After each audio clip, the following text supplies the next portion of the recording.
আজকে তোমাদের সাথে শেয়ার করব ঝটপট ভেজিটেবল স্যুপ। খুবই ইয়ামি আর খুবই ইজি। সো প্রথমে হচ্ছে আমি একটু বাটার নিয়ে নিচ্ছি, তোমরা হচ্ছে সয়াবিন তেলও ইউজ করতে পারো। তারপর হচ্ছে এখানে আমি চিকেন আর চিংড়ি মাছটাকে ক্লিন করে ছোট ছোট পিসেস করে নিয়েছি। তারপর দিয়েছি paprika powder, black pepper powder, লবণ, আদা রসুন বাটা আর সয়া সস।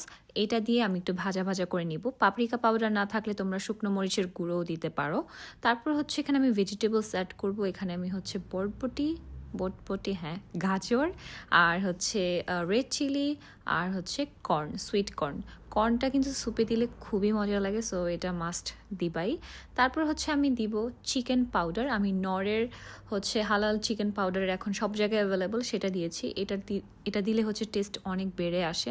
তারপর ভাজা ভাজা করে আমি একদম ফুটন্ত গরম পানি দিয়ে দিয়েছি। লাস্টে হচ্ছে ব্রকলি কুচি দিয়েছি।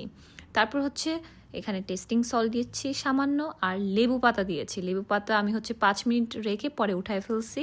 তারপর এখানে আমি 2টা ডিম ফেটে দিয়েছি এরকমভাবে, আর তার সাথে হচ্ছে কর্নফ্লাওয়ার দিয়েছি পানিতে মিক্স করে। এটা থিকনেসটা না বেশি পাতলা না বেশি ঘন হবে, সো এটা তোমরা বুঝে শুনে দিবা। আর লবণ স্বাদ মতো দিতে হবে।